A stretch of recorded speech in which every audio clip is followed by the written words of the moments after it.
Thank you. Yes, ma'am. All right, we are now in our regular meeting, so welcome. This is the regular meeting of the Walker County Board of Commissioners on October 2nd, 2025 at 6 p.m. in Lafayette, Georgia. So welcome to those on the online viewing also. Thank you for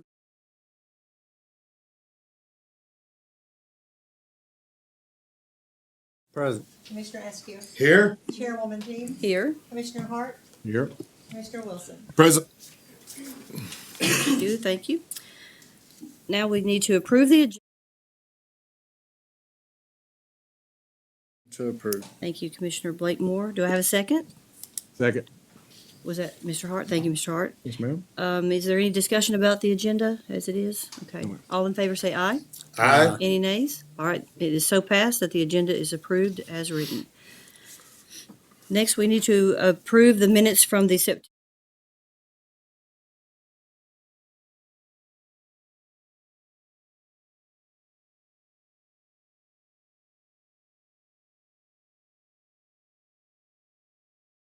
As you can see them, and they're always organized and very sharp. So good job. Thank you.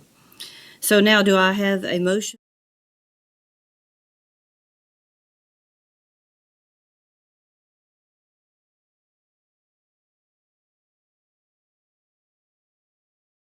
Thank you. Does anyone have any questions or comments about the minutes? Okay. All in favor say aye. Aye. Any nays? All right, the motion is passed to approve the minutes from the September 4th meeting. Thank you. So now I'll spend about 3 minutes giving you my report.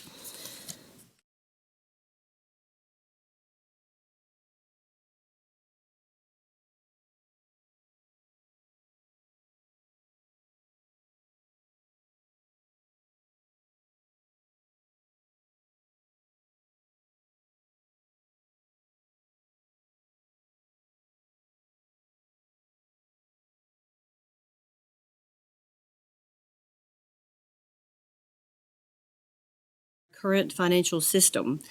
It was developed under past administrations and designed primarily for federal and state reporting. So while it serves those purposes very well, it's not user-friendly.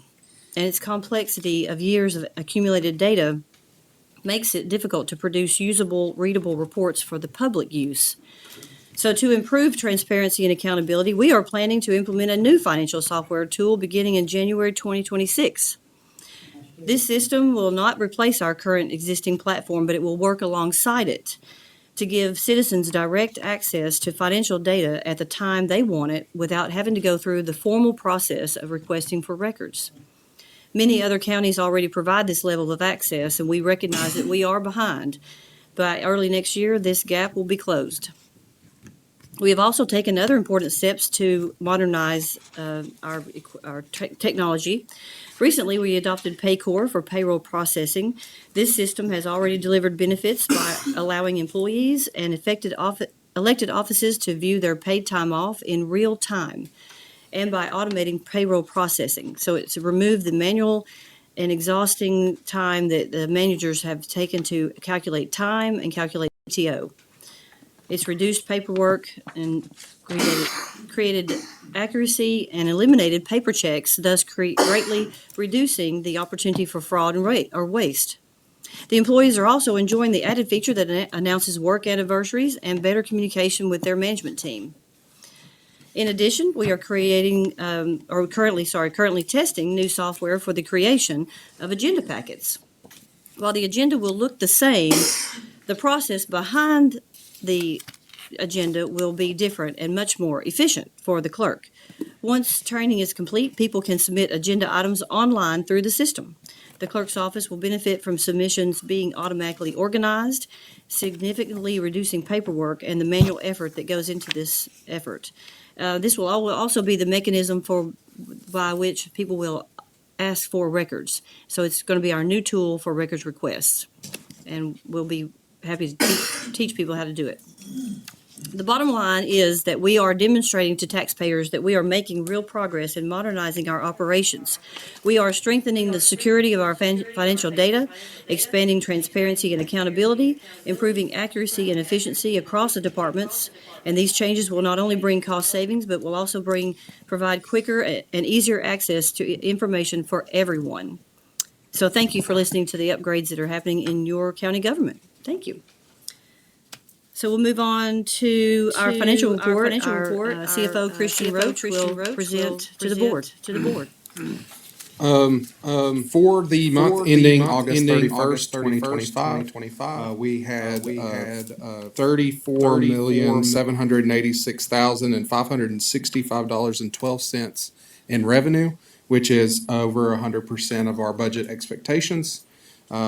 Our year-to-date expenditures were $33,798,009.82, which is about 97% of our estimated budget.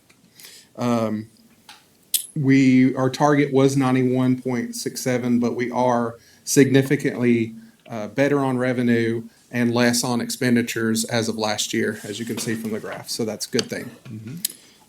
September will be a little delayed for year-end journal entries, and we'll have the audit, so I'll bring that in probably December as a preliminary report. So, I also wanted to give the board an update about the regions. We are starting the process of setting up an account with the regions. We have moved $12 million to an interest account that is accruing a lot more interest for the county. When will the auditors be here? The auditors start work the second week of November, and then they'll be back again. They'll be working with the elected officials then. They'll be back to work with me and my office and our office the first 2 weeks of December. Okay. And one more question that I was thinking that the public might be asking. We're reporting August numbers, is that right? Yes. We're always going to be a month behind because we have to close out the month. Yes, we have to do bank reconciliations, and I have to, do all the journal entries. So Yeah. a month turnover is pretty fast for financial reporting. Right. Does the board have any questions for Mr. Roach? Okay, thank you so much. Thank you. Appreciate having that every month. We don't have committee reports, so we'll move on into department reports. And before I invite our first, the only speaker we have tonight, I'd like to acknowledge a new, he's not new, but we have an employee who got promoted this week. So Zeke Goins, if you'll stand up and let us look at you. Zeke was announced the new superintendent in the road department this week. So thank you for stepping up and wanting to do us a good job. Appreciate that, Zeke. Welcome. So I will invite Bailey Clements, the Director of Animal Services, to talk about her two departments. We're excited to hear about the voucher program. Always. Bailey Clements over Animal Services, so animal control and the animal shelter. So I kind of went back to 2024 where we didn't have the voucher program and then started back up this year. In 2024, through No More Puppies Georgia, as well as the shelter, we were able to alter almost 400 animals in the county. Starting in 2025, where we initiated the program to be able to keep it long-term. We are about 4 months in. We have altered over 250 animals. We've issued over 160 vouchers at this point. We still have, including the people that we have already helped, over 450 people on that list. That is roughly close to 1,000 animals that are still needing altered. No More Puppies Georgia is still helping us. They've altered still over 100. They're in constant contact with animal control, offering spay and neuter in the field. We have also received $16,000 in donations just from citizens. So I think that speaks pretty loudly on the support that they have, that this is needed within this county. That's really it right now. We have our programs that we're working on, especially our big one is our foster program, which is needed because we have an abundance of animals in this county, and we don't have anywhere to put them, and we don't really want to put them in the landfill. Animal control is working minimally 10 calls a day. They've really upped their response time as well as what they're responding to. They are controlled in pairs as well as single, based on the priority of the call. We are shut down right now. We're looking forward to opening back up on Tuesday, and we will be starting our Empty the Shelter. So it'll be our third event. Adoptions will be free and waived for animals over 4 months and livestock. We have 2 pigs. So we hope for a big turnout on that. No, Lisa, you can't have the pigs. No. She can have 2. Bailey, it's my understanding that the veterinarian clinics in our area are overwhelmed with the need for people needing to spay and neuter. That relieving it all, or are they still behind? What's the status? Do you know what their status No, it's is? constant. Yeah. It is constant. We can't really even get in most of our low-cost clinics. Even our community clinics will speak up on the number of patients they are seeing strictly for spay and neuter. It is awesome because that means that people are doing it. It's awesome because it means our program is working. But it still speaks to the level of animals that are in this county. Yep. Well, thank you very much. Does the board have any questions for Bailey? Are you working with all the veterinarian offices in the county or just? We are working with all of them except Southtown right now. So they are not part of the voucher program, but they are one of our 2 or 3 primarily for our cruelty cases. Okay. They are appointments, and I mean walk-ins only, not by appointment. And so when we are in dire need, at any given time, they are quick to work with us to get us in that regard. Okay. But it's my understanding as a walk-in that they stay booked pretty consistently. Sure. They do. Well, thank you very much for that report. Appreciate that. All right, next we have a presentation from the Terracon Company. Are they here to present?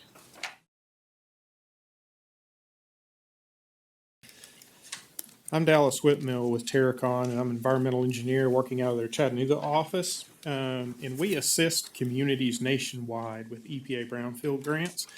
And Walker County obtained a brownfield assessment grant for $500,000 back in 2022, and we've been working through that grant since then.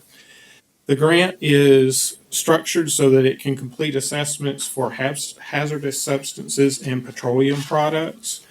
And the general tasks are for brownfield site identification, and brownfields are underutilized or abandoned properties that may be contaminated. And we do phase 1 and phase 2 environmental site assessments. We do community outreach similar to what we're doing here. We provide programmatic support for reporting back to EPA on the success of what we're accomplishing.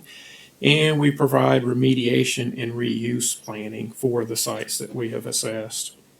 So with this grant, we have assessed 4 sites in Walker County. One was the former Texaco bulk plant here in Lafayette, Georgia. We completed a phase 1 environmental site assessment on that site, and the property owner did not want to proceed forward with a phase 2. We also completed a phase 1 environmental site assessment for a former dry cleaner facility here in Lafayette, and that property owner also did not want to proceed forward with a phase 2. We completed a phase 1 environmental site assessment for the former Crystal Springs Print Works in Chickamauga, Georgia, and completed a phase 2 for that site. And we actually did that in 2 different rounds. The first round we discovered impacts in soil from volatile organic compounds, semi-volatile organic compounds, PCBs, and PFAS. Surface water samples that we collected there, we found some PFAS in those. And we went back for a second round of sampling because bedrock was really shallow there, and so we did not encounter groundwater before we got to bedrock. So we had to bring in a larger and different drill rig to put monitoring wells in, and we put those monitoring wells in. And groundwater has impacts of PFAS and some limited volatile organic compounds and some semi-volatile organic compounds.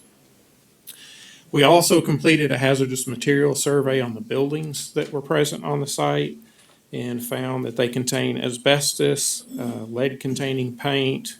They've got light ballasts that have PCBs in those, had some mercury-containing fluorescent bulbs, and some equipment with refrigerants in it that would all require proper disposal. Additional activities that we've completed is some of the remediation and reuse planning, which includes an analysis of brownfield cleanup alternatives to evaluate the best and most practical approach to remediate the site. And that has been drafted and is being prepared in anticipation of pursuing a remediation or a cleanup grant for that facility from EPA. The other site that we assessed was the Peerless Mill site. We completed a phase 1 and phase 2 environmental site assessment for that site as well. We have soil impacts there consisting of semi-volatile organic compounds and some metals consisting of arsenic, cadmium, chromium, and lead in locations. Groundwater impacts were limited to some metals, but that was likely the result of turbidity of the groundwater samples. The groundwater actually looked pretty decent on that site. And we had some limited soil vapor impacts in 3 locations that were above residential standards. We completed a hazardous materials survey on that property as well and found the buildings to contain asbestos, lead-containing paint, light ballast with PCBs, mercury-containing fluorescent bulbs, some halogen lights, and equipment with refrigerants. Additionally, we completed some site inventory assistance with the former mill in on Cherokee Avenue in Lafayette, and we reviewed the site and helped the potential purchaser enter the site into the Georgia Brownfield program, and that site has been purchased, and my understanding is that's going back into reuse again. Next activities that we have are the quarterly and annual reports that are due at the end of October, and we're working on those now. And the grant has spent through the funds that EPA has issued, and we anticipate that we will be closing the grant out early.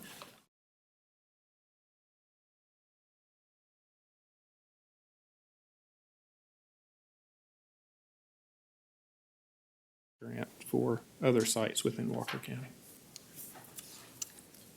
Is that the end of your report? It is. Does the board have anything you want to ask him about this? No, ma'am. Just want to thank you because while we know you have to do this, it's important that we stay up to date on what's going on with this project because it's very complex, and thank you for trying to keep it short and easy for us to understand. We appreciate that. Thanks for being here tonight. Thank you for the opportunity.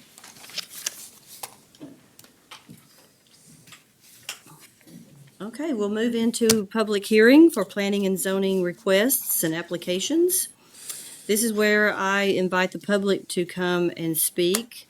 We will let the person who has, the applicant that has made the request come first.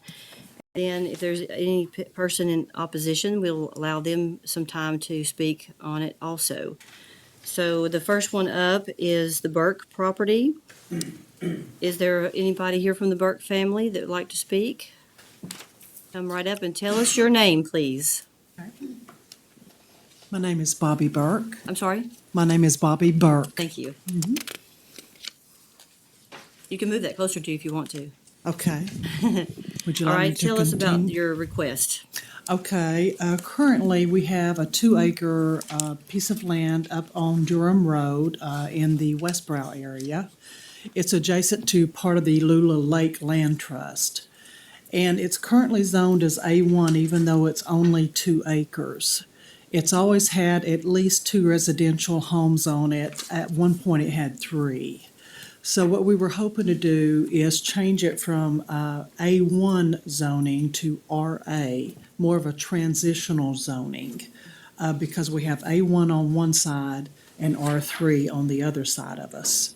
So we were asking if we could change it to RA zoning so that we could subdivide it for the 2 residences that are on site. Each would have their own acre. Okay, that makes sense. During this portion, we listen to the discussion, and then later in the evening, we vote on that. So, Okay. is there anything else you would like to add? I can't think of anything other than it's been in our family for a while now, and we would like to pass it down to our children. Okay. Well, thanks for being here tonight. That helps us. Thank you, Chairman.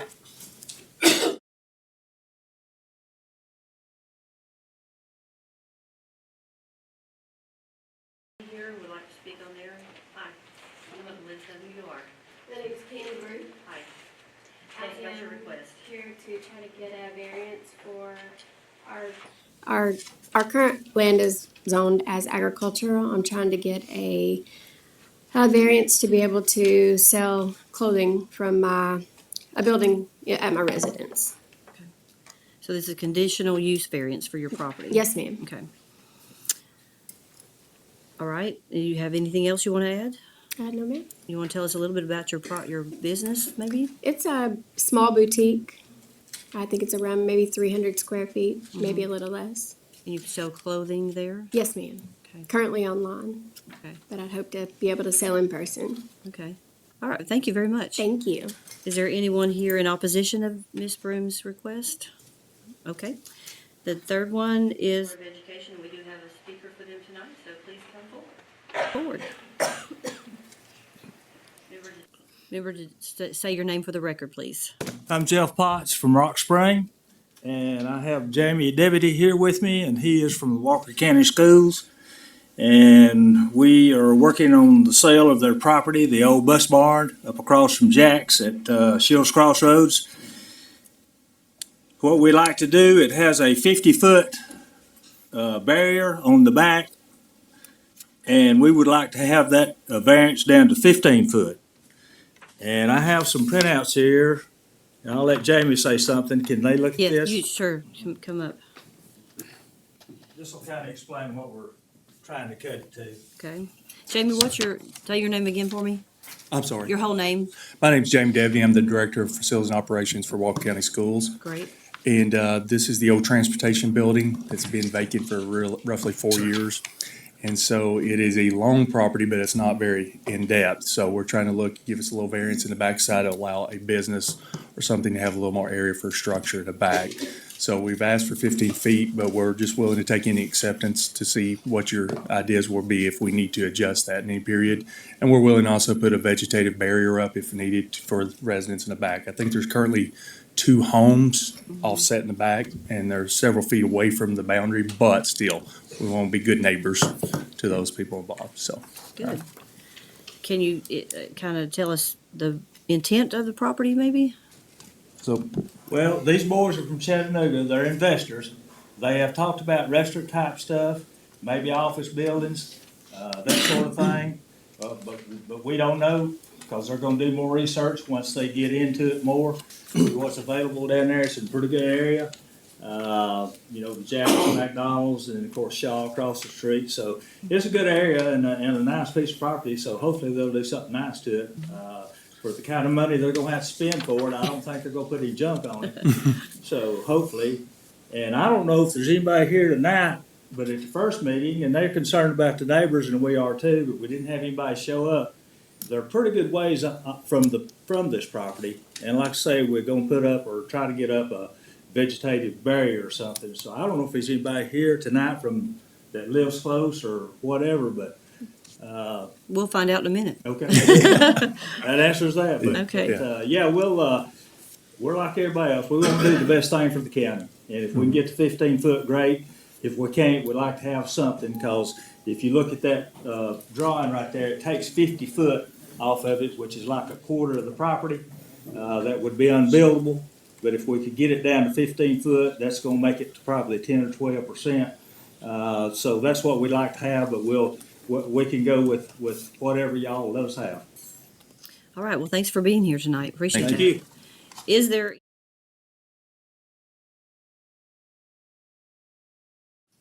No? Okay, well, we'll move on to the.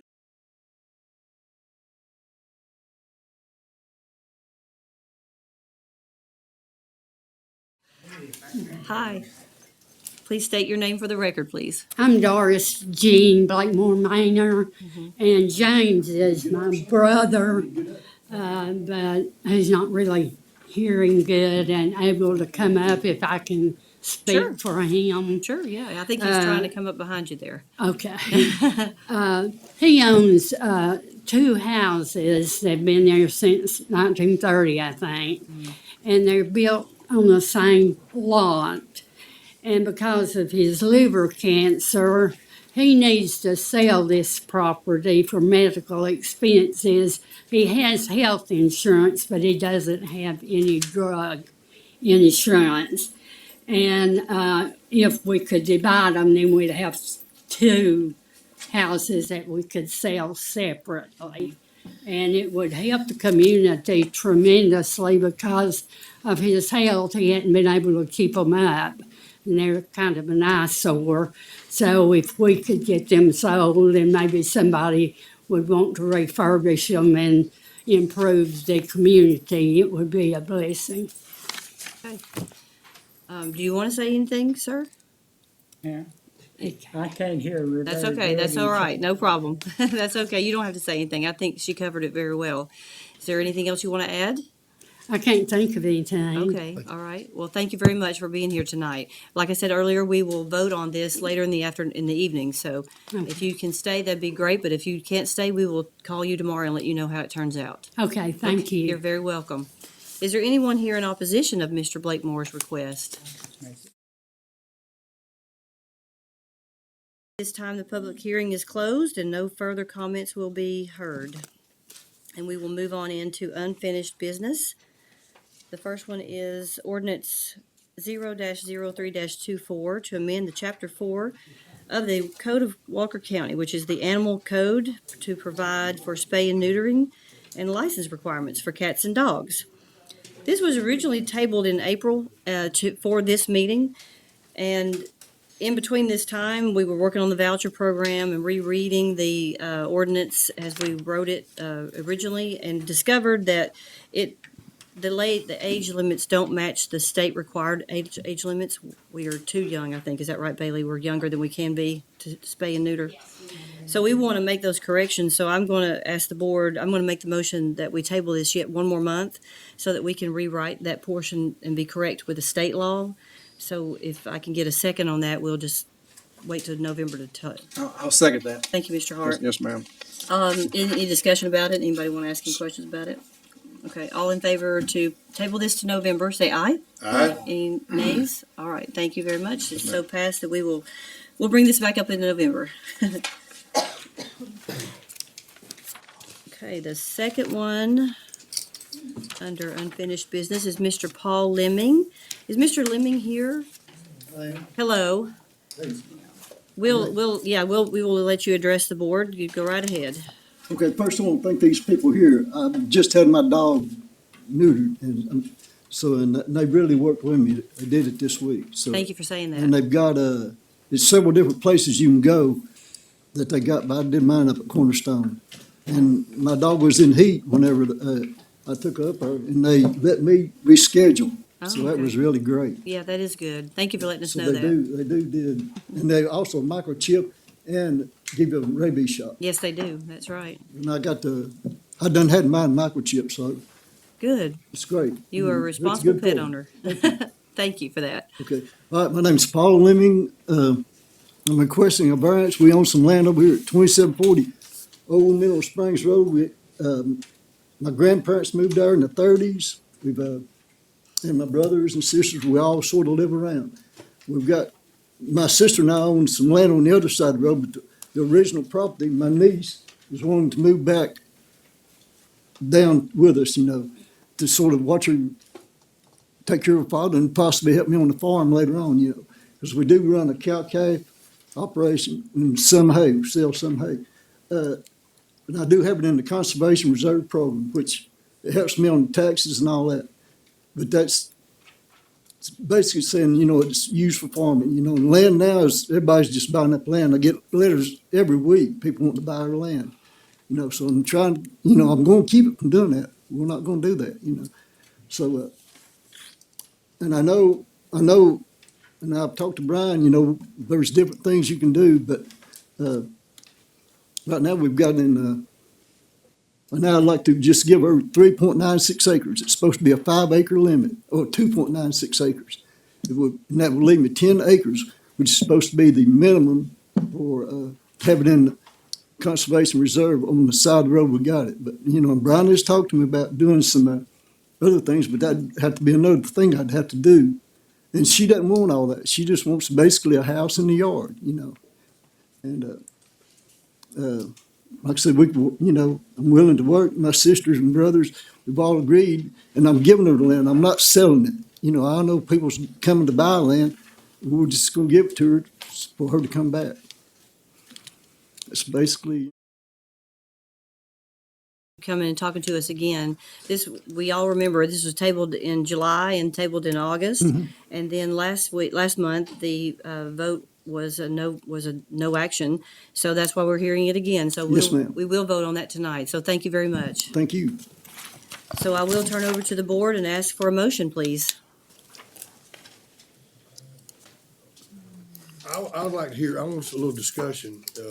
I'd like to understand from Mr. Commissioner Hart what y'all have talked about and what Mr. Lemming's options are. We need a motion first before Yeah, discussion. we need to make a Motion to motion, approve. then we can discuss. I'll make a motion to approve. Thank you, Mr. Wilson. Is there a second? I'll second his Okay, motion. Mr. Blakemore. Now we can discuss.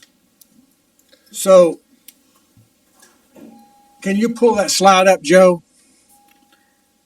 There's 3 slides. So can you see that? You can't see that, can you, Marcel? Yeah, this These other ones need to be. this TV's not. Yeah. So and in this slide, the red line shows the piece of property in question, correct, Paul? Yes. Okay. Looks like it, yes. Okay. The next slide, Joe. Highlighted in yellow is the other property that Lemming's on there. I know it's not just you, but it's the family. I think it's 470 something acres total. 60, 460. 460, not including the 12, right? Well, that's including that. Okay, 460. Yeah. All right, and then the next slide, Joe. So that blue line shows the bordering properties. So my concern in granting this is, and I understand your daughter wants to come back here and farm, and I highly respect that. I have a son of mine who's moved back to help me farm, and I know how much it means to you to have a family member back to do that. I really appreciate it. Somebody's got to come back. That's exactly right. But my point is, if we take that red section there and we quarter off 2 point whatever acres, then we kind of set a precedence in that area, and that area highlighted in blue that's not Lemming property can also quarter off 2 point something acres if we grant it, which would probably grant it because it's adjoining that piece, and then we kind of set a precedence in that area. So the other option would be, Mark, you asked, Yes. on that 12 point something acres, and this can be done because I've done it on my farm when my mom and dad moved out where we live. To have CUVA, conservation on your property for farming, you have to have 10 acres, a minimum. That's the requirement. But if you took that 12.2 or 3 acre tract and divided off 5 acres, you'd have less than 10. But if you're still using that for agriculture, they typically grant that variance at a meeting at the Board of Assessors. John Howard's on that board. John's one of the biggest farmers in the county, and John helped me get mine set up when my mom and dad had to move back when my dad got elderly. So we've got an 8 acre tract that we had that we lotted bulls on, that we've got a grant, a variance on it on CUVA. So I personally like that option better because it doesn't set a precedence for the adjoining properties of Mr. Lemming's farm. And if we granted this variance tonight and the properties around that come back and ask for that variance, I don't know how we could say no. And then it would start populating that area more and make it more harder to farm in that area. So that's what we discussed. Well, if they sell it, we're not selling ours. We're keeping it family. We're keeping it in the family. No, it's a different thing if you sell it to somebody from California or New York or someplace like that. But that's what I'm looking at. That's exactly right. You're right. But the decisions we make not only impact you, but it impacts generation after generation. In other words, when we grant this variance, the variance is granted, and if the property is sold, then the variance goes with the property. So it sets a precedence in that area. I understand what you're saying about his family, and it is family, but we're all leaving this world one day. So yeah, I know them people, and I don't see them selling it, but Well, and I've looked at it, and I understand your point, Brian, very, very clearly, and it's clearly marked out on the slide, and I'm glad we got that. But I also look at all these parcels that are directly adjoin that as well. Mhm. And I see that, and I don't know the exact lot sizes to some of them, but I know some are 2 and 3 acre lots that, I believe one of them's less than an It's acre. hard for me to see the picture there now, but I think there's 5 or 6 that adjoin it. John, do you have any information on that with you? Yeah, there's one parcel that's .97. Well, and one thing too, we can't, I mean, we're here to look at a variance. We Right. can't get off in the what if somebody sells it. We're looking at the present Yeah, variance. so like Mr. Hart stated, there's an option there to allow them 5 acres, but the property is uniform with smaller parcels. There's a parcel there that's .97. There's one that's 2.33. There's one that's 3. There's another one that's 1.97. Directly abut this property. That touch it, yes, sir. Okay. That is correct. There's property all around over 3 acres or less. I mean, That's what we were just explaining. well, I mean, instead of right there, I mean, up and down that road, there's property with just 3 acres. Mhm. I mean, I know. I mean, I've lived there 70 years. I know. So the question is, instead of granting variance, do you rezone that to RA? I mean, all of them really, I mean, I think we need to look at it as a county to have our whole county reestablished. I mean, Well, you've got, you're right. I mean, because we've got this problem everywhere. I mean, and the only reason I say approve it, the man's paid his property taxes all this time. He's not making $1 off of it if he's giving it to his child or family or whatever. And there is less than 5 acres there. This RA, the intermediate zoning, I think we need to take a look at it. I mean, there's a lot of agricultural land in this county right now that I found out that is way less than 5 acres. I mean, that's where I'm at. Of what do we do to make it right for everybody? Because there's going to be another incident come up, and they're going to, we granted this one. Well, I agree with what you're saying, and I think that the way, from my standpoint, it's really clear. I understand that Mr. Lemming has other options. I understand that there are other options that we would put him through the exercises of going for, and like you said, Brian, possibly, but not guaranteed. I don't think, but possibly. But what hinges for me is a couple of things. One is that the lot sizes around it. There's already a lot of smaller that abut him, and he's been around him all these years. But number 2, and more important for me, is that the family aspect. It's family. You're giving it to them and to come and help back on the family farm. I wouldn't care if there was another option. If it's a family and they're coming back to help the family farm, I kind of see it as that we need to work with them, especially when we sit here and look at how many different size lots. Now, Gene hit the nail on the head, and you and I have talked about it, and we're going to all try to move forward. We've got to get some reassessments done in the county as a whole, just because we do have multiple parcels that are, and we've got some that are considered. You know, you and I talked briefly about. You know, we use the word agriculture, but a lot of it is more or less green space. It's not agriculture. It's not being used for it's. So we've got to get back up and look at that.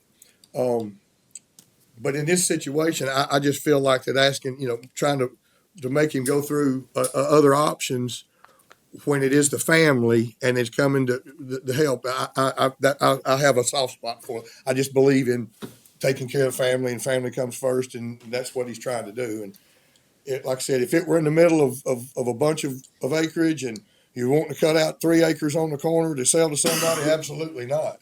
But to have a niece coming that's not interested anymore of the property, he's going to continue to farm.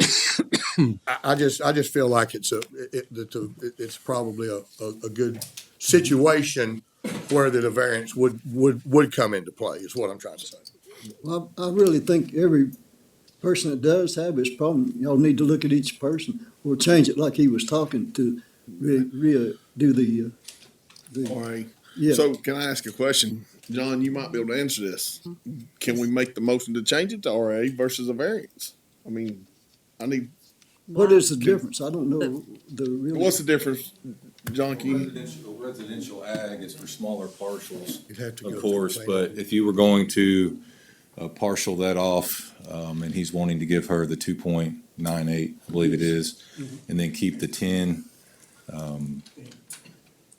you could, I mean, residential ag would be an option to rezone that parcel once that parcel was granted, the variance was granted and they parceled it off, and had it as a separate parcel would be the best in that, and keep that 10 acres as A1. And then all those smaller parcels technically, and we've been looking at this as well, should be zoned residential ag, because that's a transitional zone from large ag to smaller ag operations, or just in ag communities that are residential dwellings in ag communities. Can I just add, I want to ask Mr. Lemming, if we grant this variance, tonight, would y'all move forward with rezoning? Because that's, like John said, that's the problem, is we're trying to hold everything to a certain set of standards, and one set of shoes doesn't fit everybody in the room. Every situation's different. But as John has suggested, that would get it back into compliance. In other words, that parcel, and it would still be residential agriculture, but it doesn't have to be the 5 acres, correct, John? Yeah, that's correct. I mean, no, sir. If they were willing to grant you this variance, it would, I mean, my recommendation was, if this board is willing to grant this variance to this gentleman, that it would be on contingency that he come back before this board for a residential ag for the 2.98 acre parcel. So that means if they grant you this variance, excuse me, you would have to come back in front of this board again to change that zoning from A1, because it's no longer going to be in compliance with A1 zoning, because 5 acres is the minimum. You'd have to rezone this into a transitional zone, which would be residential ag. So you're keeping an ag zoning, but you're in residential. So you are able to still do ag operations on it, run a certain amount of animals, or do hay or whatever you desire to do on it. But it does limit you to have big cattle or certain operations on that property, per like chicken houses and things like that, which it's too small for that anyways. It would never be approved, but anywho.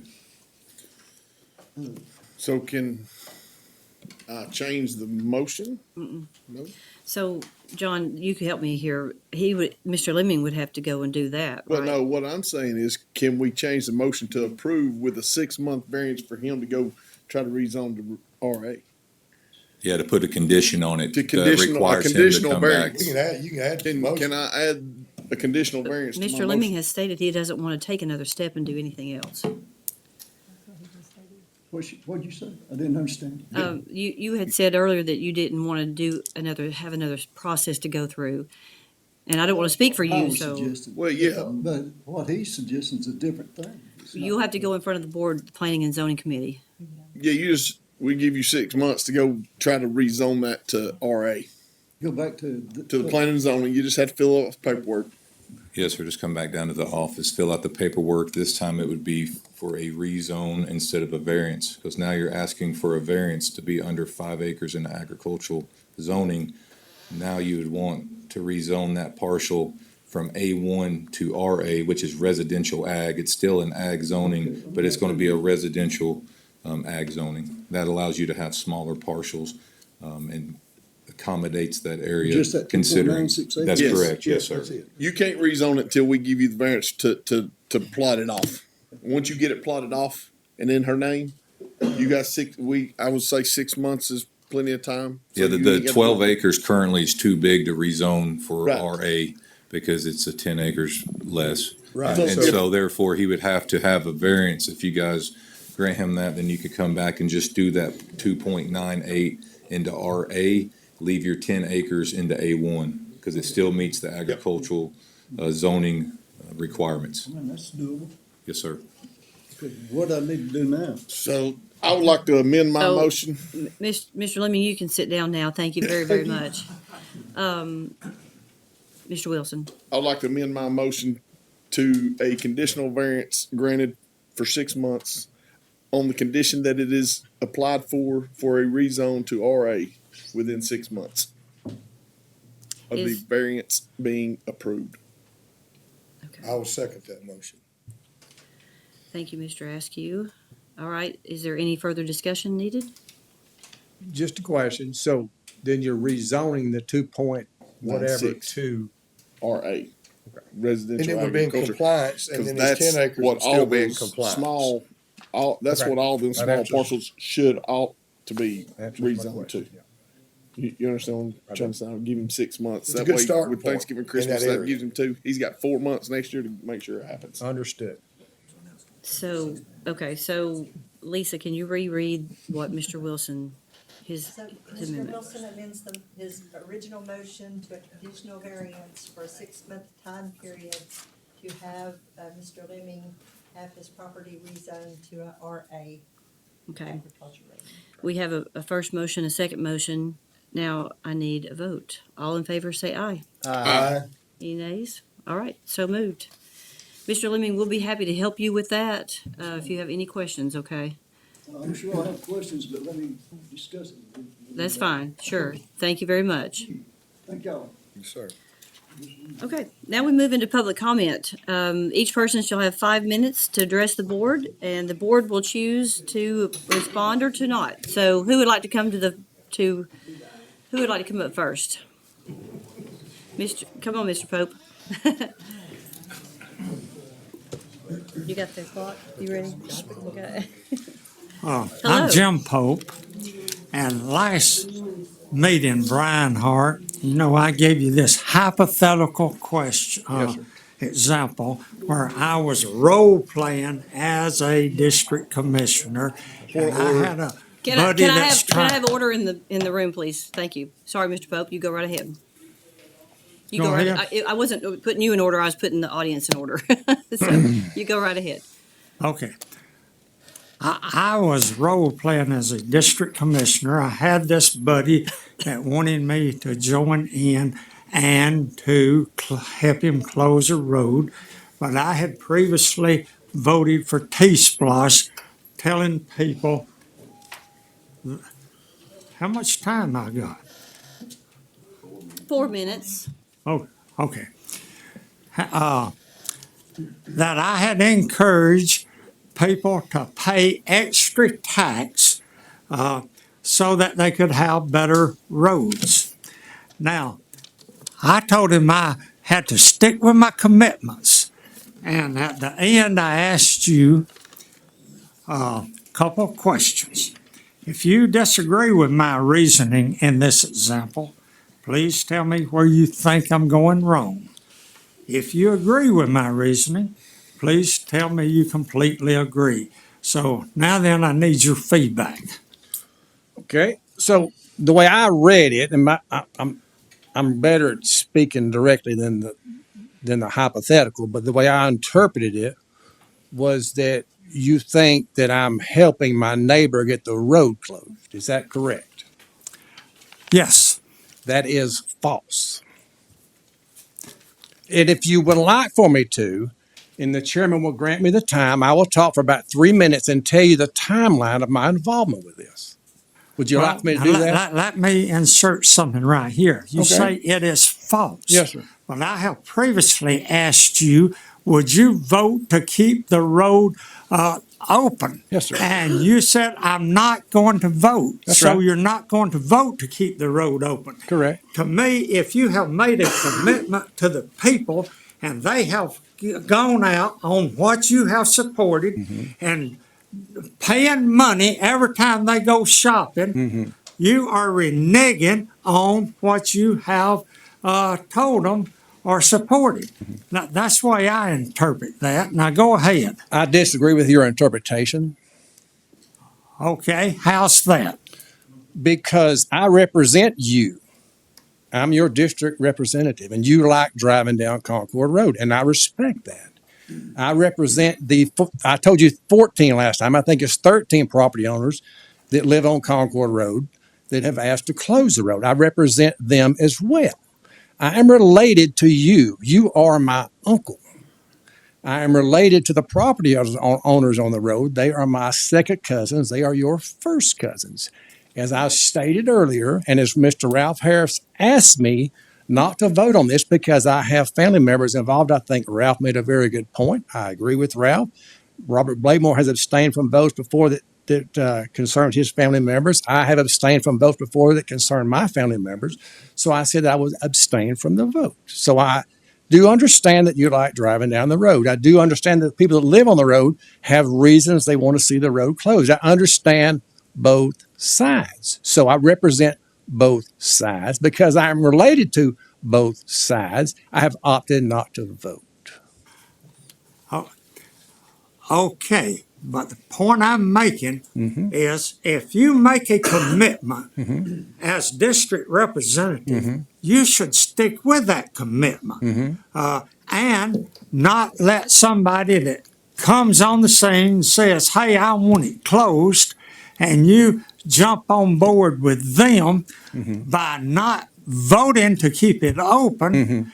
To me, that is not sticking with your commitment when you have told through T-Splosh that if you pay extra money, we will give you better roads. But then here you come along, will not support to keep a road that is needed by the community, that is being used, and that is low-cost maintenance. To me, that is not keeping your commitment. And your commitment should outweigh what somebody comes along later and says, I want you to help me close this road by voting against it or by just not voting. So you don't agree with that? I do not agree with your assessment of it, no, sir. And I apologize that you think that I have let you down, but I try to represent all the people in my district. Okay. You mentioned, I think, what about 13, 15 or something? I think there's people that wanted it closed, but how many was turned in requesting it to be kept open? I don't know the exact number. It was a lot of people signed a petition. 111. 111.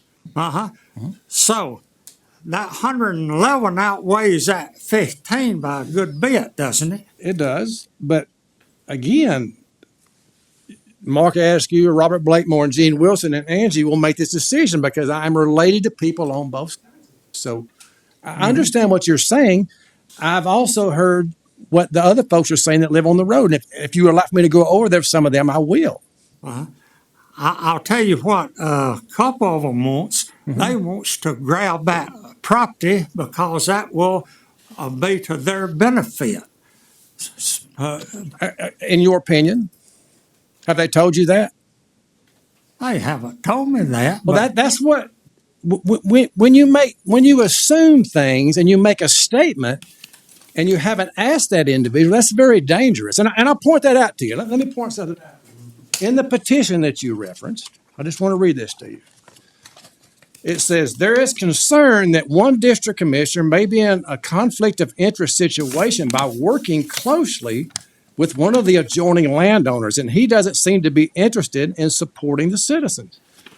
That's a false statement. And whoever wrote the petition assumed something, put it in writing, circulated it in the community that I represent without asking me. I don't know if that person saw that on TikTok or MySpace or whatever, but it was a false statement. So you don't ask somebody before you just assume it.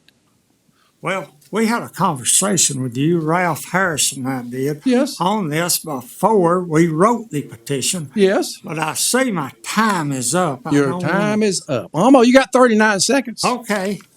Yeah.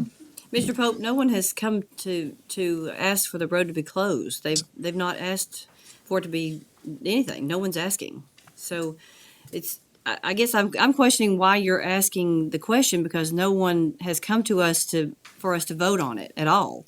No, but they've gone to Carlin and the attorney for That's right. your buddy that's trying to get it closed Hold on, let me is stop right there. represented by the attorney. Again, that's an assumption because I do not even know Mr. Wise. If he was sitting here right now, I would not know him. So he's not my buddy. I've never met him. He's the guy that bought the Shahan family farm, and he's the one that contacted your cousin. Your cousin contacted me because I'm a district commissioner, and I told them the process. Everything we do has a process. Rezoning property has a process. Evaluating your taxes has a process. A process for closing a road is going to the road superintendent and asking them to guide them in that process. So that's what's been done. Their lawyer has contacted Carlin, and that's all that I know about it right now.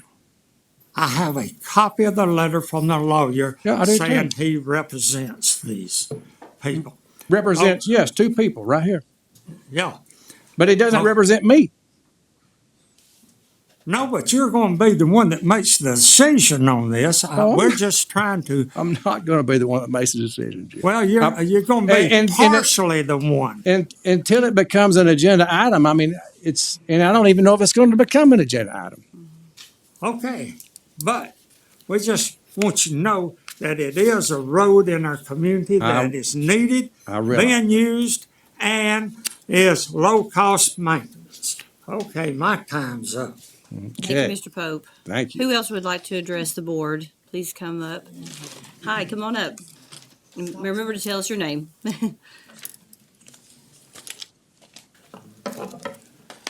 That will be a hard act to follow.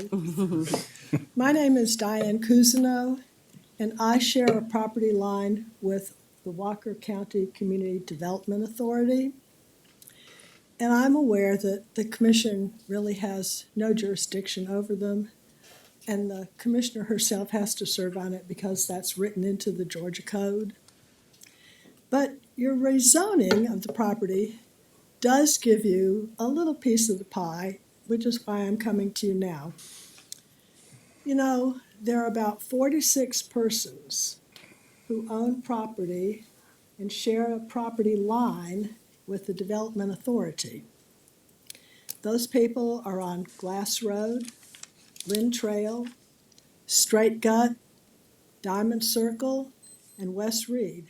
And that doesn't count the half a dozen or more people on Glass Road who don't sit on that property line, but they look across the street at what will be the future Pilgrim plant. But we are all in the dark about what's about to happen. We have heard so many rumors.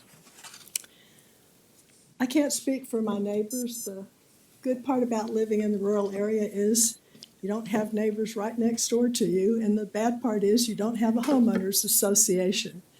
So I am here to speak for myself and not necessarily for my neighbors. Y'all, it would be really nice if we as a group, the 46 of us, and maybe the 30-plus people who make up the interior of Emerald Acres, if we had a detailed briefing about what to expect, proposed site plans, position of the roadways, the building locations, where the parking might be, who deals with the 200-foot buffer that y'all were so wonderful to give us, and I really appreciate that. If the authority can't do that, and I will ask them, perhaps this body could put something together. We are a nice, homogeneous group of homeowners in one respect, and that is every one of us own property, live and vote in Commissioner Askew's district. So even if you can't find some way to invite us to the table to hear what's going on, maybe Mark Askew can do something about that. And while I'm asking for things, it would be really nice to have a single point of contact within the Development Authority so that we can learn what's happening. We're all bright enough to dial 911. If I see someone running across my front lawn and they're on the construction crew and one has a gun and he's shooting at the other, I know to call 911 and Sheriff Wilson will come.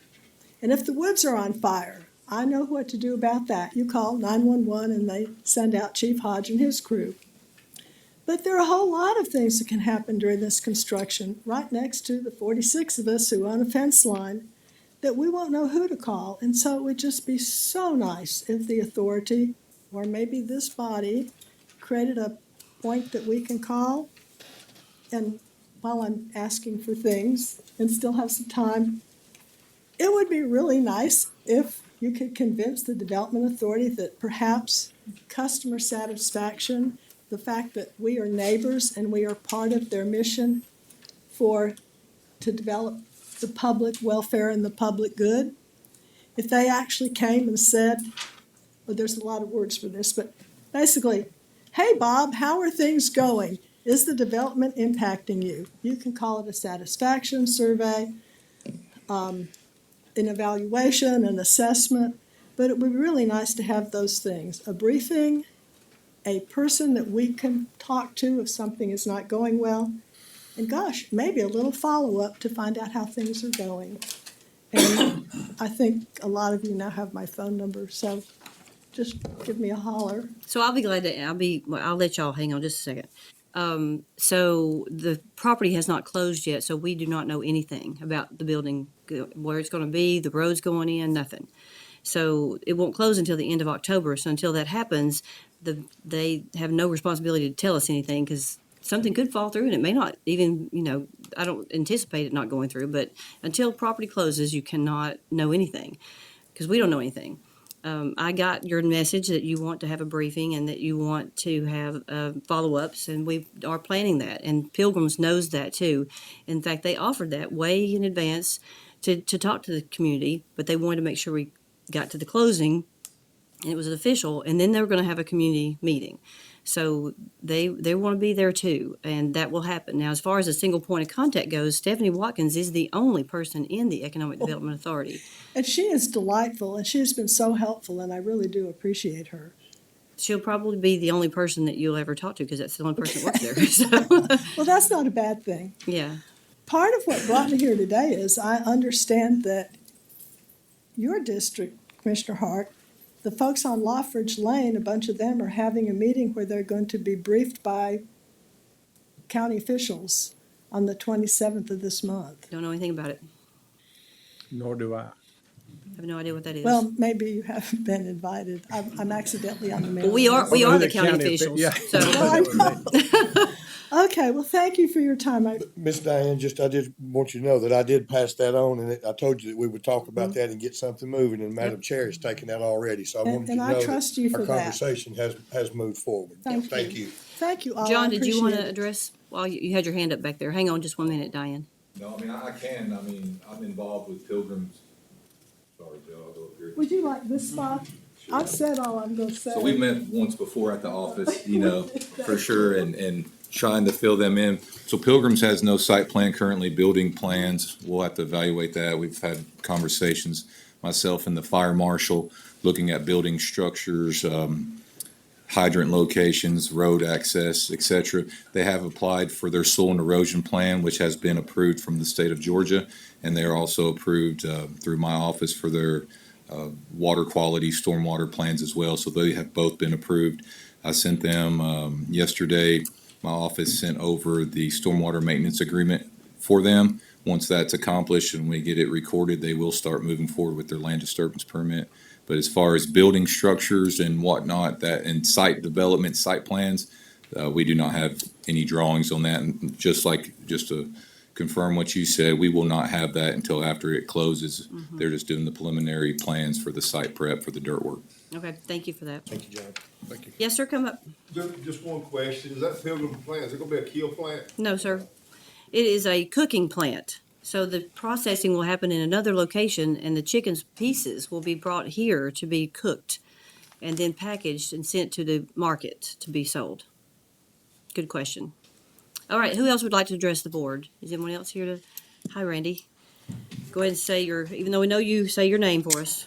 I'm Randy Pittman, and we got some news from the Walker County Historic Preservation Commission.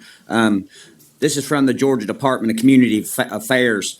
8 Georgia communities awards federal historic preservation grants. The Historic Preservation Division announced that 8 municipalities will receive federal grants totaling more than $120,000 to support historic preservation activities in the communities.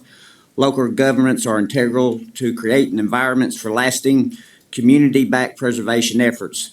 The varied preservation tools utilized by the grant recipients will help ensure their built heritage remains for future generations, said Jennifer Flood with the Historic Preservation Division Director.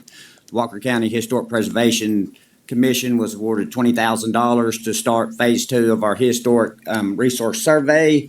It'll be going west of Villanelle area. It won't start until sometime in the spring. So I'd like to make the community aware of that.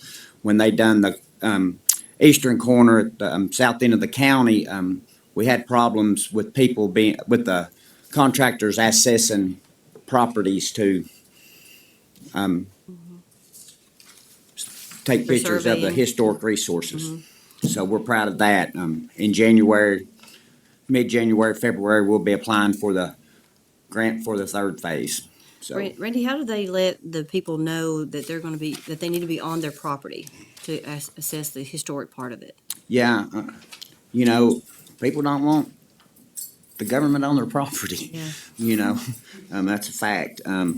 We worked with the Walker County Board of Assessors to finish out the end of the Phase 1 grant. We want to thank the Board of Assessors for their help. They was very beneficial, and they went right to work because we got deadlines to meet on this, and the Department of Community Affairs granted us a little extra time on that, so I want to thank them too. One more thing with the Historic Preservation Commission, Donate's wreaths across Walker County. We'll be placing wreaths on the Veterans Grave again this year at the Tennessee Georgia Memorial Park. Our goal is 1,000 wreaths. The wreaths are $10 a piece. I'll send Joe this flyer, and hopefully he can put it on the Facebook page so the community can see it. This year, you can you can purchase wreaths for $10. You can't purchase a grave-specific wreath through the digital payment, but you can donate money digitally. We have applications, and we'll be out at fall festivals here throughout the county in the fall. And I appreciate y'all's time, appreciate the work y'all do. Thank you. Thank you for the work you do for the county. We appreciate that. Who else would like to address the board tonight? Anybody else? No one else? Okay, then we will move on into the consent agenda. This section is there because it is time saving, but tonight I'm going to spend just a little bit of time on these subjects because they are a little different. And I want the public to make sure the public understands what each thing is, so we're not trying to hide anything or not explain something in detail. So while we will vote on them as a whole, I'm going to go over them real quick if the board will just give me a minute. So thank you. The first two are policies. The tuition reimbursement policy is a very common policy in business and in government entities. This is a benefit for the employee, and we've never had this in the county government before. The second policy is a travel policy, and this is being instated because of the advice of our auditing firm, and this is another policy that we've never had in the county. The third one is the holiday calendar. We're not changing the holiday calendar. The employee handbook goes out in November, so the board has to approve the current the holiday calendar before the employee handbook can go out in November. So that's all we're doing there. The next one is the retention of the law firm Arnold and Itkin as secondary counsel for a PFAS class action lawsuit that the county has entered into. They will still be reporting to our primary counsel, Gerard and Davis. This is just secondary counsel for PFAS case only. And the last one is to adopt a budget for the tourism convention and trade shows in Walker County. This is, again, is part of our auditing process with the Chamber of Commerce. This is their budget plan to expend the restricted portion of the hotel motel tax that is collected during the Chamber's year, which is October 1 to September. So this is their new budget, and they need this board by law to approve it, or not to approve it. Right. So so I will ask for a motion to approve all of these altogether in a lump sum. Can I have a Motion to motion? approve. Thank you, Mr. Blakemore. Is there a second? Second. Thank you, Mr. Hart. Is there any discussion? Do y'all have any questions for me about any of these items? We've talked about them offline individually, those of you that have asked me questions, so, okay. So all in favor to approve all of these, say aye. Aye. Any nays? All right, all 5 are approved. Thank you, gentlemen. So moving on to new business. This one we've talked about a couple times too. It's the timing that we're allowing for speaking in the public hearing for planning and zoning. So our goal is to bring the county into compliance with state law and to align with what the planning board is doing and what the Board of Commissioners procedures are. We're doing 2 different things. The state minimum for speaking for or against zoning and variance requests is 10 minutes. We are asking for a 12-minute limit to be put on, which meets the state's requirements but adds 2 minutes also. So this would be the time limit for total number of people speaking, either for or against. So the people for it have 12 minutes and the people against it have 12 minutes. So that's what this is for. So I'll ask for a motion and then we can discuss it if we need to. Is there a motion on this ordinance? Yes, motion to approve. Thank you, Mr. Hart. Is there a second? Second. Thank you, Mr. Askew. Is there any discussion? Y'all have any questions for me? Just one thing to add, it is 24 minutes total.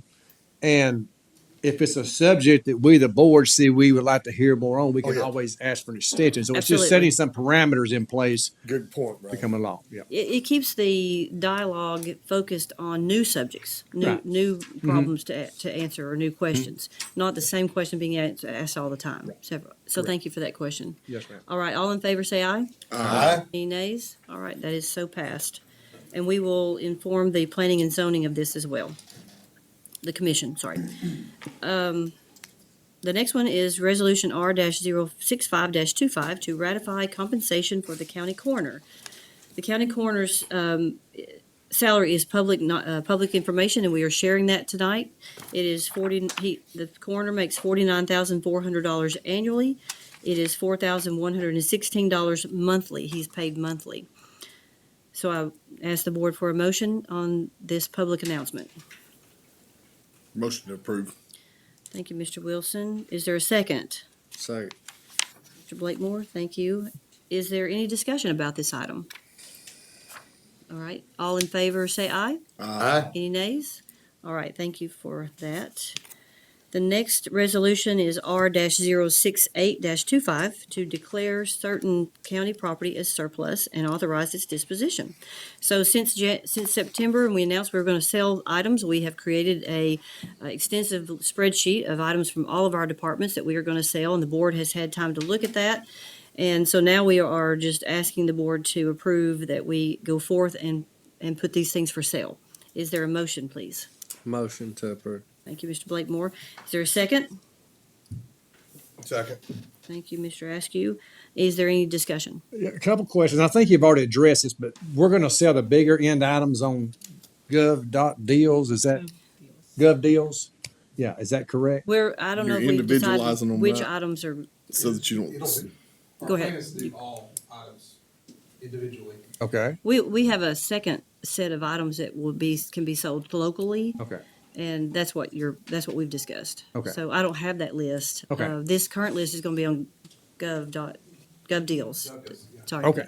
So, Okay. yeah. I want to make So sure. y'all get that other list, and we're preparing a spring sale. All right. Yep. All right, Because very we've good. discovered more since the list. Okay. I'm good. All right, so all in favor say aye. Aye. Any nays? All right, so approved. We will move forward with the sale advertising. The next one is Resolution R-069-25 to award contract for the construction of the Agriculture Center Storage Building. Mr. Hart, would you like to tell us a little detail about how this came about? I can. So in the 2020 SPLOST, we allocated $1.2 million towards agriculture in the county. Agriculture being our county agent, our ag center, and our ag programs. What we did at that, about a year or two after that, we got ready to allocate these funds. We earmarked $600,000 to be spent at the ag center and about $600,000 to be spent on a new county agent's office. We have not started that process yet because we're waiting on the completion of the elections office and possibly using where the elections office stores their equipment for that. But the $600,000 gone to the ag center. So far, we have painted, we have paved, got new heat and air units. We have a new sound system. We've repaired the roof that leaked for quite a while. We've put new handrails up in there, and we've spent about $265,000 of that $600,000. Wade Hutchinson, our county agent, myself, a lot of the ag teachers in the community. Sarah has been very involved with this. John's been involved with this. We kind of sit down and kind of brainstorm how to spend the other funds. And it's determined that we want to put a ag storage building there. So just north of the ag center, kind of off where it drops off, we're going to put a 30 by 80 block building for storage for the FFA, for the 4-H, for the young farmers, for the cattlemen, for anybody that, and we've got it compartmentalized. It's just going to be like a public storage building with just roll up doors, and they'll have room to store their stuff. Free up some room in the ag center, also in the 4-H office, also in the county agent's office. John Persley worked with myself, and we drew up a scope of work in-house. Mr. Neil Harris in Rossville, who works for Bar Benders, he drew the plans for us at a relatively nice price. And we bid it out. Joe helped us bid it out. We got 3 bids. 2 were very competitive. One was from Curbed in Chattanooga. One from Chip Catlin, masonry specialist, who lives in Chickamauga, but his office is in Chattanooga.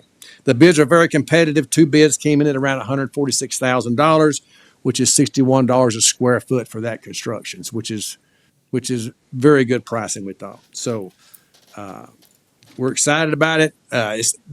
Those bids will not complete the buildings, but Richie and Sarah and John and myself will work after Chip gets the main block work done in the roof on it to complete the structure. We'll sub out our own painting, our own roll-up doors, and then it should finish the building. So that's kind of where we are with it. It's been a lot of people working together. When the building's done, we'll still have about $150,000 left out of that $600,000 to do, and they've got some other ideas they want to spend that on, but we'll get to that when the building's done. But, Okay. yeah. Good, thank you for that. Yes, ma'am. It's been a good collaboration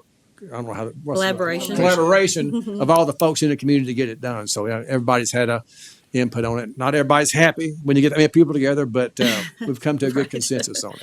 So would you like to make the motion? I would make a motion that we give the job to a masonry specialist. They gave us a good bid, local company, and excited for them to do that for us. Is there a second on that motion? Second. Thank you, Mr. Wilson. Is there any discussion? All right, all in favor say aye. Aye. Any nays? All right. It is so approved. And we will let them know. All right, the next one is purchase order 2025-00003326. The Gordian Company in the amount of $63,607 for environmental testing at the courthouse for asbestos, lead, air quality, and structural safety. The outside has been completed, which you all probably know that. So now we are turning our focus interior. So this test will help us plan for future. This is just a see what needs to happen to fix it to where it's livable. We're hoping it's not as bad as we think it is, but this testing is necessary to determine how bad it is. So I will make the motion that we approve the $63,607 request from Gordian to do the testing. Can I have a second? Second. Thank you, Mr. Blakemore. Is there any discussion? Do you all have any questions about this? The testing will happen immediately upon payment, so it'll go pretty quickly, I think. Mm-hmm. All right, so all in favor say aye. Aye. Any nays? All right, so we will pay Gordian and get that going. And we will report back to the public on the test results. Purchase order 2025-00003218 to Motorola Solutions. This is the last part of the ARPA grant funds for the Sheriff's Office. It is to buy police lapel microphones for $25,776.75. Can I have a motion from the board, please?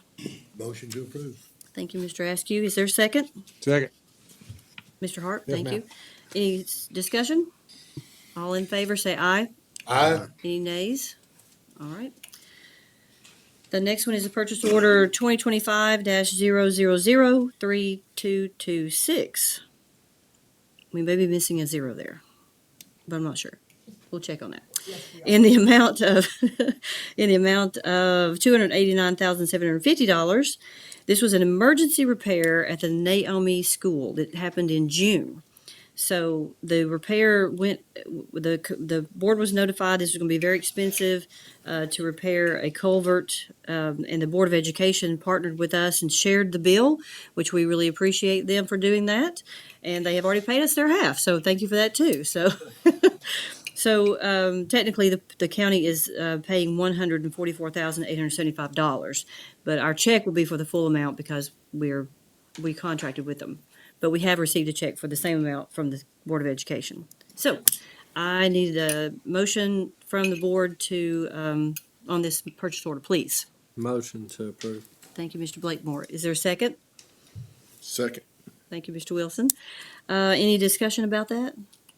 So I asked Carlin about this, and I think it's correct. So the reason we're on the hook for part of it is because it goes in front of our fire department. That's correct. That's Yes. exactly right. Yeah. Just wanted to clear that up. There's a large That's what I was culvert that wondering. goes under the fire department parking Yep. and Naomi School, and it was degraded and it had to be Right. school buses and fire Part of trucks. it, Yep. part of it was on the school board property, part of it was on our county property. Mm-hmm. It was a great partnership wondering whose too. property We- was- We do appreciate that Yeah. for sure. So we helped the Board of Education because they would have had to get their own contractor, and it was all right there together anyway, and crumbling. We have a similar situation happening in Lafayette.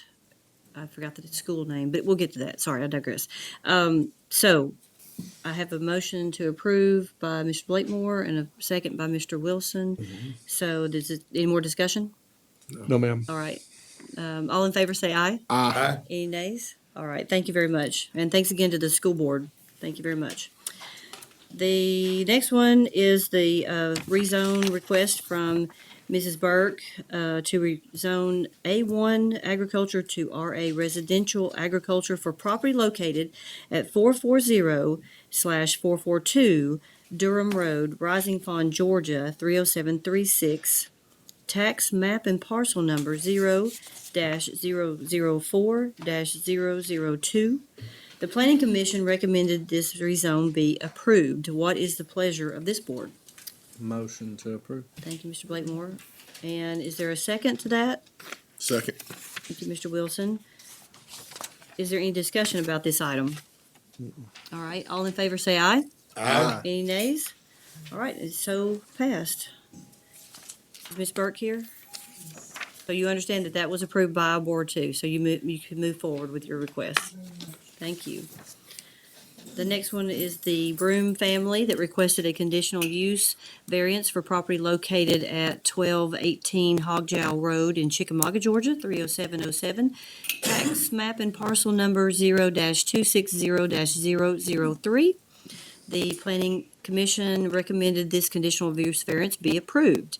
What is the pleasure of this for the board? Motion to approve. Thank you, Mr. Blakemore. Is there a second? Second. Thank you, Mr. Askew. Any discussion about this item? Yeah, some discussion. So the question was brought up at the planning and zoning meeting that if Miss Broom sold the property, the variance would not go with the property. In other words, it's just for her as long as if she wants to sell it, would not continue on. So just wanted to add that. Okay. Do you Is understand that correct, Ms.? John? Okay. Yes, that would be a condition. That was one of the conditions as well. If they ever sold this property, it's no longer allowed. Okay, that's what I thought. Go back to Okay. That's an excellent point. Thank you for bringing that up. Yes, ma'am. So what does the board want to do? Need a motion, please? We got a motion. Oh, I'm sorry. Yep. I've got too many motions in my head. So discussion's over. So all in favor say aye. Aye. Any nays? All right. Ms. Broom, you have permission to move forward with your business. Good luck with that. Walker County Board of Education requests a variance for a property located at 12587 North Highway 27, Chickamauga, Georgia, 30707.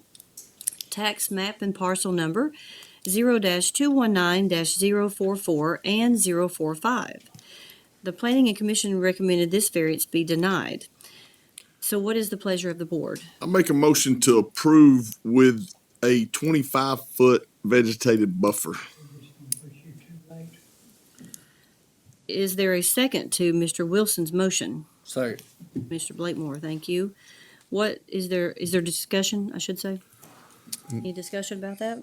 So will the buffer be on the west side and the south side because they border residential property? I'm asking you, you made it. think the buffer should only be where the, 15 foot was requested. yeah. Along the 15 foot zoning request. Is it residential property to the south of there, though? No, it's commercial to the south, isn't it? It's not. It's not residential. It's commercial. Mm. It's I'm only asking, residential on the back side. There. Okay, There's two okay. houses on the back So that's side. where the buffer would be, just on Yes. the The buffer will run north and south along the back west property side. line, on the west Okay. property line. And I would add that that pretty much puts it in compliance with everything from the McDonald's all the way down that commercial strip. They're all, if you look at it overhead on the map, that's pretty much that 20, 25 foot distance is what most of it is. So. Okay. And I'd like to say if they sell it to private owner, well, maybe we can get some property taxes on it. That's a plus.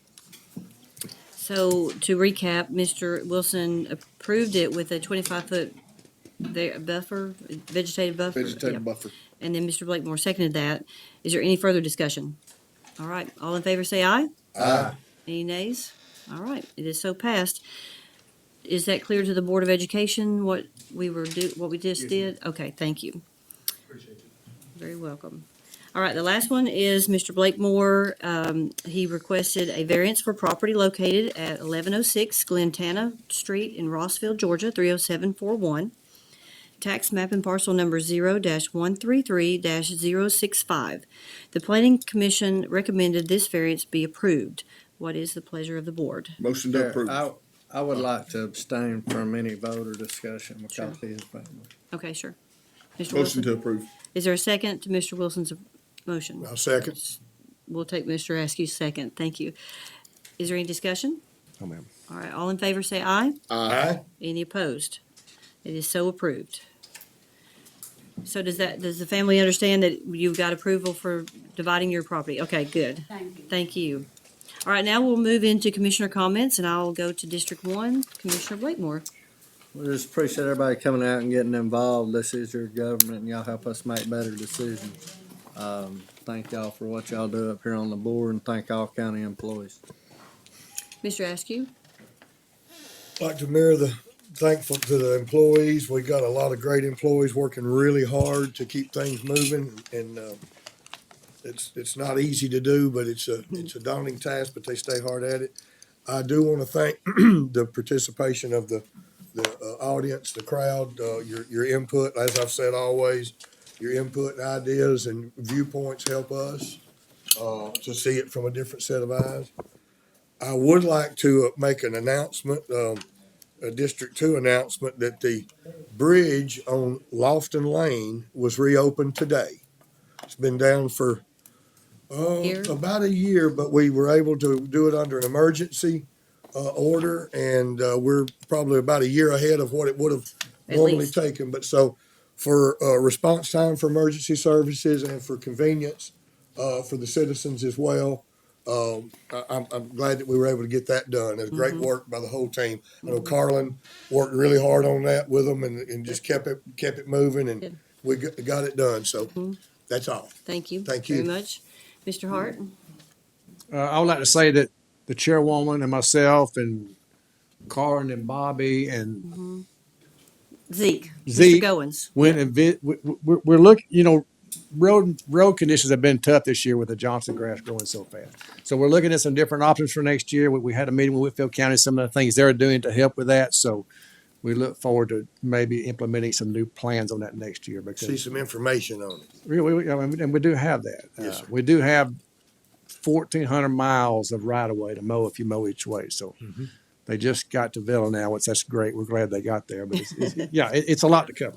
Another thing is Tire Amnesty Day. Is Payne still here? It's coming up on November the 8th at the landfill. So if you have a few extra tires laying around, that's your opportunity to take a few out to the landfill. You can't take 550, but there's a limit on how many you can take. And Payne will be putting that out in the future. That's still over a month away, but I'm sure Joe will put that on our website too. So that's a great thing to do at the landfill. Mr. Wilson.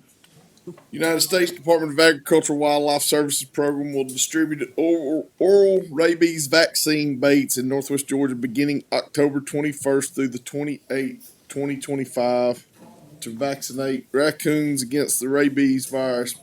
Bait distribution in Georgia is part of a nationwide cooperative effort by the USDA to prevent the spread of raccoon rabies in the eastern United States. The baiting program is being conducted in part to abate the emergency human health and safety issue associated with rabies. Implementation of this program in Georgia is cooperative effort between the USDA, the Centers for Disease Control and Prevention, the Georgia Department of Public Health, and other agencies. If you find any of these, it's recommended that anyone who finds a bait, leave it alone to allow the wildlife to find it.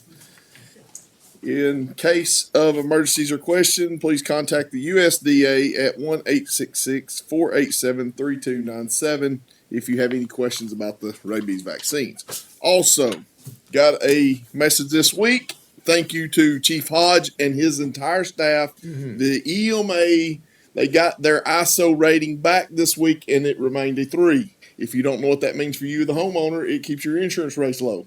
So thank you to all the county workers that helped with that. His entire staff, the EMA with Curtis Creekmer. Yep. It has the water authority, all that is in conjunction, but Chief Hodge heads that up every year and they were at a 3, like a 3.0. 3.0, Oh, 3.1. They teeter every year. Now the 9 firefighters that he will be hiring, I think he's actually going to hire 14 because I think he has 3 openings or something when I was talking to him. Chief Hodge will be here next month and give you the whole thing, but thank you to all of them because, and you see a firefighter, thank them because they keep your insurance rates down. All right, thank you. So I need to make a motion that the board adjourn the regular meeting and move into executive session.